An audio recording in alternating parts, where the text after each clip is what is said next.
बहुत ही चर्चित मामला चल रहा है हिजाब प्रकरण, उस पर आप क्या कहना चाहेंगे? देखिए, हिजाब को लेकर के जो कंट्रोवर्सी की जा रही है, मैं समझता हूं कि वो चुनाव को देख करके और देश के अंदर दोबारा नफरत के माहौल को गर्म करने के लिए ये संयोग नहीं है, बल्कि ये प्रयोग है। हम एक लोकतांत्रिक देश में रहते हैं, हमारे पास संविधान है। संविधान से बड़ा इस देश में कोई भी नहीं है। संविधान के आर्टिकल 25 में धार्मिक स्वतंत्रता की बात की गई है। अगर हम अपने रिलीजन को फॉलो करते हुए पढ़ना चाहते हैं तो किसी को क्या उस पर ऑब्जेक्शन हो सकता है? कर्नाटक के जो मंत्री हैं, प्रभारी हैं, उनका कहना है कि कॉलेज का जो ड्रेस कोड है उसके अनुसार ठीक है। उस पर क्या कहना चाहेंगे? देखिए, कोई भी मिनिस्टर हो या कोई भी मंत्री हो, वह संविधान से बड़ा नहीं है। Right to choice, right to practice of religion, ये कॉन्स्टिट्यूशन का हिस्सा है।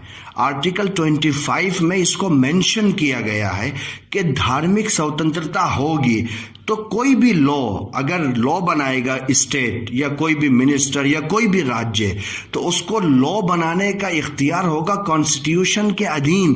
कॉन्स्टिट्यूशन को बाईपास करके अगर वो लॉ बनाता है तो वो अनकॉन्स्टिट्यूशनल होगा, जिसको मान्यता नहीं दी जाएगी। मैं एक उदाहरण देता हूं। 2016 में केरला हाईकोर्ट में एक केस पहुंचा था, आमना बिनते बशीर वर्सेस CBSE।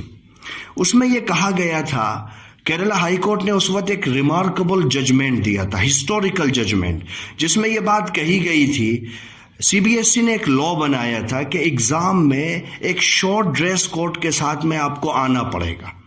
अगर उसको फॉलो नहीं करते हो तो आप परीक्षा में हिस्सा नहीं ले सकते हो। लेकिन इस केस में केरला हाईकोर्ट ने जो निर्णय दिया था, उसकी 3 मुख्य बातों को मैं आपके सामने उसकी चर्चा करना चाहता हूं। पहला, केरला हाईकोर्ट ने कहा था कि अगर पिटिशनर इसको यानी हिजाब को एसेंशियल प्रैक्टिस मानता है अपने धर्म के अनुसार, अपने रिलीजन के अनुसार, तो फिर एसेंशियल प्रैक्टिस होने की वजह से आर्टिकल 25 में जिस फ्रीडम ऑफ रिलीजन की बात कही गई है उसमें इसको शामिल किया जाएगा और फिर कॉन्स्टिट्यूशन के अकॉर्डिंग उसको संपूर्ण अधिकार होगा कि वो अपने धार्मिक सिद्धांतों के साथ में अपनी रिलीजियस आइडेंटिटी के साथ में एग्जाम अटेंड कर सकता है। दूसरी बात, उसी फैसले में जो कही गई थी, CBSE ने कहा था कि साहब, हम नकल से रोकने के लिए हम ये लॉ ला रहे हैं, हम ये कानून बना रहे हैं।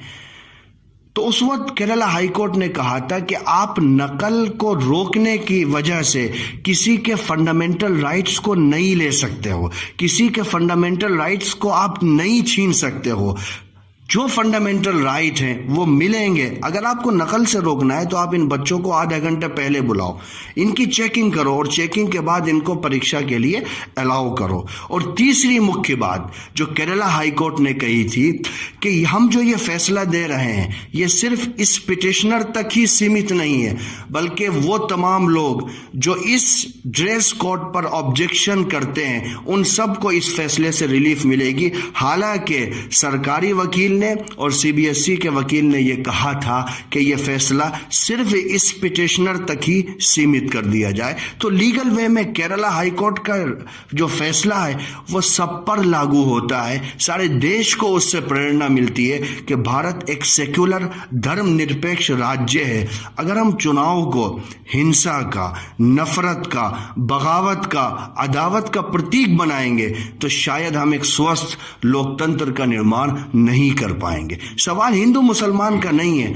सवाल युवाओं का है, सवाल भारत का है, सवाल भारत की 80% आबादी का है। इसलिए हिजाब मुद्दा नहीं होना चाहिए, मुद्दा रोजगार, शिक्षा और देश की प्रगति कैसे हो, यही मुद्दा होना चाहिए। बिल्कुल।